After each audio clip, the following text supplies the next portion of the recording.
Here at Linus Media Group, we believe that offering free electric vehicle charging not only helps to save our employees' wallets, but also helps to save our planet. Unfortunately, we were the victims of copper thieves who cut the cables from our chargers. Oh, hey Linus. Okay, 2 questions. 1, when did this happen? And 2, how long have you been in my trunk? Longer than I care to share. And in response to your first question, about a week ago, the police were able to offer their moral support, but when it comes to the costs of the repair, it basically falls on you, buddy. You know what? My car's not the only thing that needs a recharge. I'm going on vacation.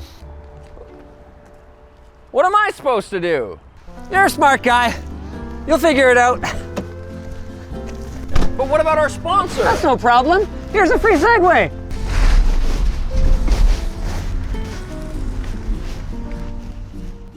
Delete me. Did you know that it is totally legal for data brokers to take your personal information and just sell it as they see fit? So take back control of your personal information by going to joindeleteme.com/LTT20 or click the link down below.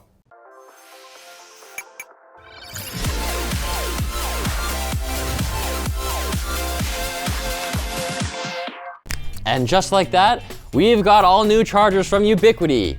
Mágica. But wait, why did we have to get new stuff? Can't I just go and buy some cables from an electrician supply store and fix the chargers? Where's the DIY? Where's the tech tips? I totally agree, and I'm going to explain, because EV chargers really should be easily repairable. After all, this isn't an isolated incident. EV chargers are increasingly targeted, whether it's for copper thief or ideological reasons. And if you just open up the panel, you can see the wiring on our level 2 charger is actually really simple. From a 240 volt breaker, we run power to these terminals, which connect to the charger's electronics that talk to EVs when plugged in. That communication activates the big switch called a contactor and sends current through the charging gun and the car, or doesn't when nothing's plugged in, which is why the thieves were able to cut that hunk of copper without being electrocuted.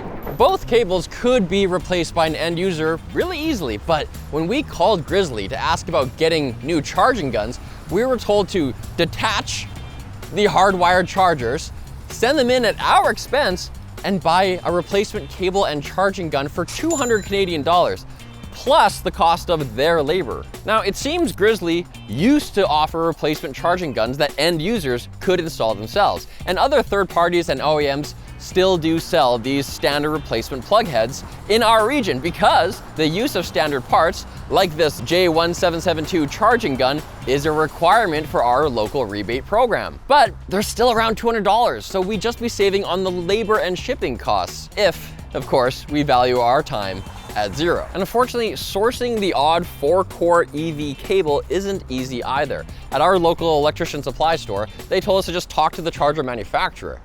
Guess it isn't as easy as wiring up a few LTT true spec cables. They're 240 watt cables, guys, not volts. Who wrote this? So fixing this is almost half the cost of these $500 boxes. And with government rebates already covering some of the costs if we buy new stuff, it's just not really worth it. Time to break the news. I beg your pardon, it costs how much?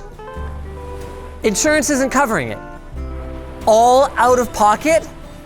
And we're replacing every charger? No, I don't think I want it anymore.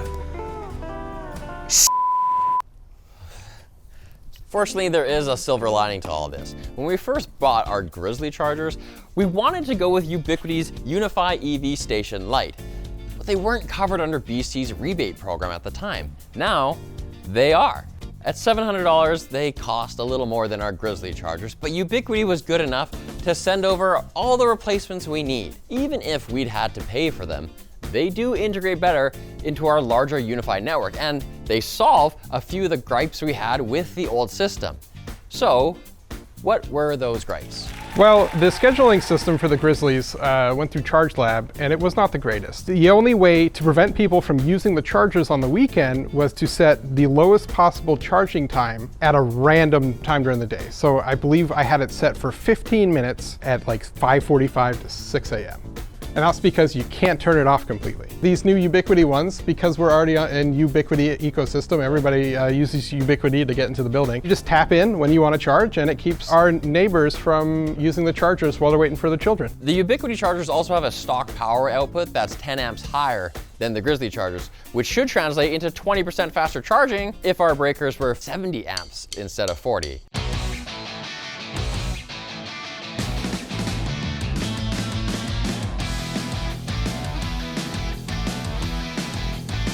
We've said this is a really simple install, and it is. But we're not electricians, so we brought in some professional contractors to help with the install.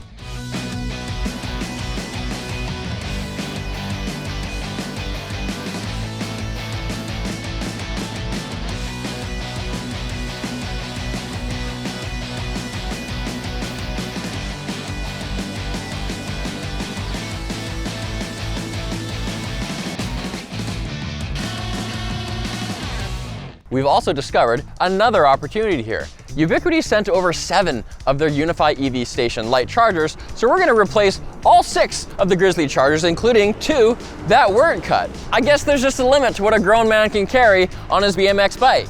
And finally, we have this Tesla charger here, came with the building.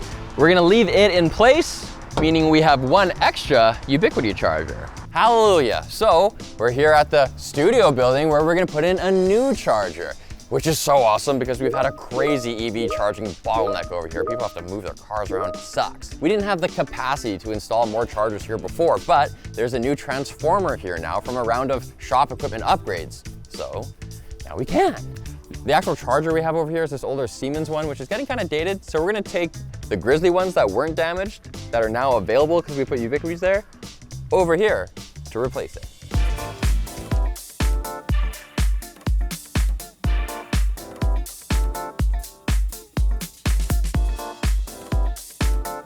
Aside from the new install, these new systems were really easy to put in. Wow, thanks, this is great. Oh, it's not working. Maybe a sensual massage? Oh, thanks. I knew you could do it, James. And you know what else I knew? Our sponsor. Delete Me. Personally identifiable information like your name, email, home address, and even phone number, they're all out there somewhere whether you like it or not. And data brokers are able to just swoop in and buy and sell this stuff for their own personal gain, which puts honest folks at risks of scams like phishing attempts or even doxing. There is a way though that you can scrub a ton of that information from data brokers and personal search sites though. Delete Me is a hands-free subscription service that does exactly that. It gets rid of your personal information online so you can stay protected from these kinds of scams. They've been the leading face in the industry for over 15 years now, and the tech that they have been using is built in-house so your data stays safe. Delete Me even verifies your data is on a data broker site before submitting removal requests, reducing the risk of unnecessary data exposure. And now you can get 20% off Delete Me consumer plans when you go to joindeleteme.com/LTT20 and use promo code LTT20 at checkout, or you can use the QR code on the screen.